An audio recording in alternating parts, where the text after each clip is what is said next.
Magandang araw mga ka-DIY, welcome back na naman guys sa aking channel, Ariel Vlog Full DIY. For today's video mga ka-DIY ay ito na yung nabili natin na, na Suzuki X4 na stock ng nasa ilang taon din daw ito naka-stock. Susubukan nating paandarin. At pag napaandar natin, ipapakita ko sa inyo kung paano ito i-tie concept. Susubukan natin i-tie concept para may idea kayo kung paano mag-tie concept. Pero ngayon sa part 1 na video nito, gagawin natin, susubukan muna natin paandarin itong Suzuki X4. Gagawin natin yung lahat para mapaandar ito, para ma-tie concept natin. Pero bago tayo mag-start mga ka-DIY, kung hindi pa kayo nakaka-subscribe sa aking channel, please paki-subscribe at paki-pindot nyo rin yung bell button na nandyan sa baba para maging updated po kayo sa mga bago at susunod ko pa na i-upload na video. Start na tayo mga ka-DIY. Let's go!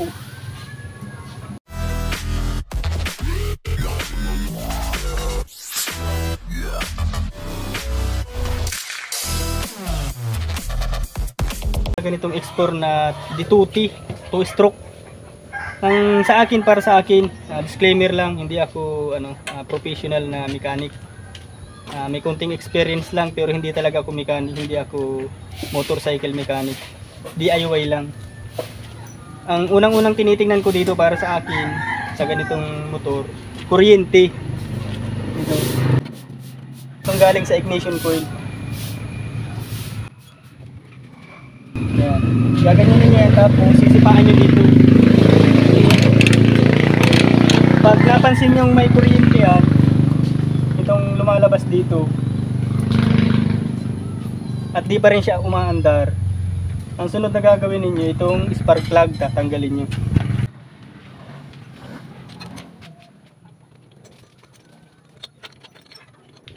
So, susubukan nyo tingnan kung may kuryente din yung spark plug.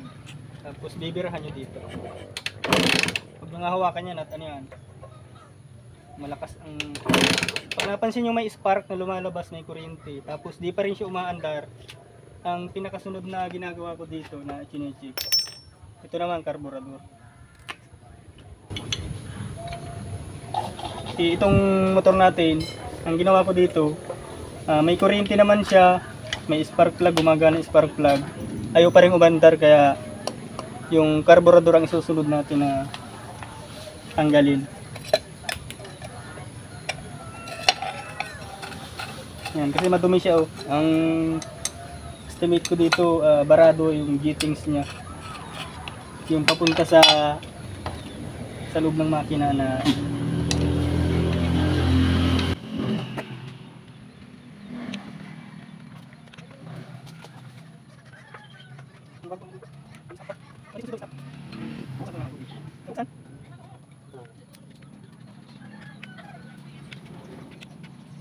mahaba.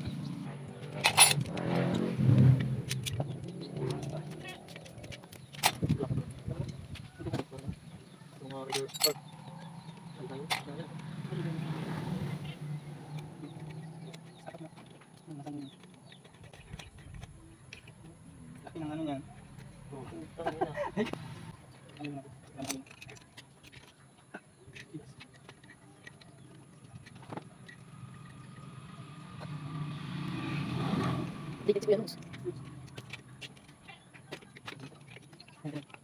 Natatak ang ulo mo.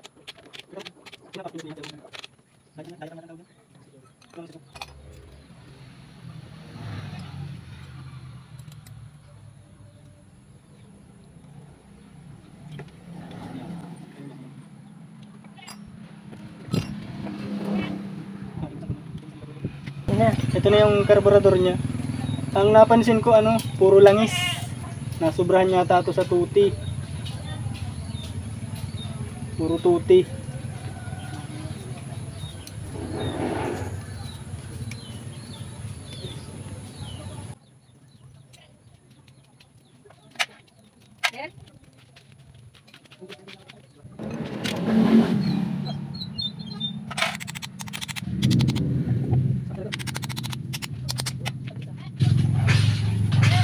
Madumi talaga.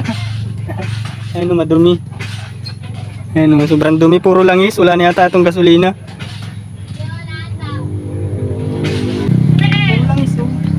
pwede din. Puti. Kaya di under talaga.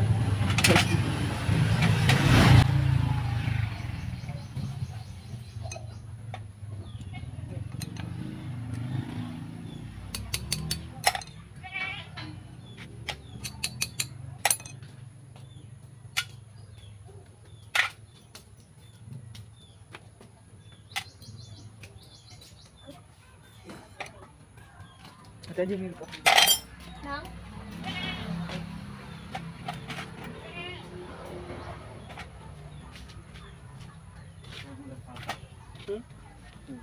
Barado yata na.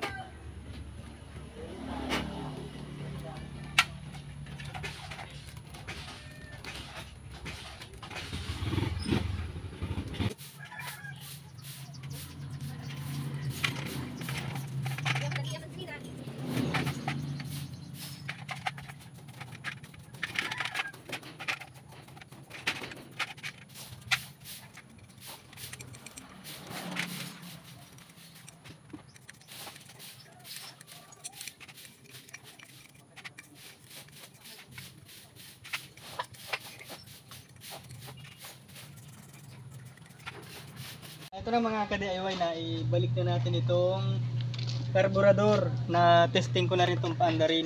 I-share ko lang sa inyo na napaandar na natin itong X4. Halos na-stock ito siguro ng mga 5 years o more than 5 years pa na stock ito dahil pati lining niya di masyadong dikit yung lining niya. Sa sunod kong video i-share ko yung kung paano ayusin yung dikit na lining, yung kahit nakadiin na yung clutch natin hindi nag-pre-wheel yung lining, yung gulong. Ito mga ka-DIY, i-try na natin pero na-try natin to kanina na paandarin. I-share ko lang sa inyo na umaandar na para may idea. So,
mga ka-DIY, hanggang dito na lang muna yung vlog natin dito sa Suzuki X4.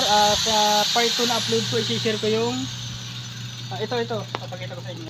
Ito, i-pre-premiere natin, ipapakita ko sa inyo. Next, sa part 2, ipapakita ko sa inyo kung paano ayusin to.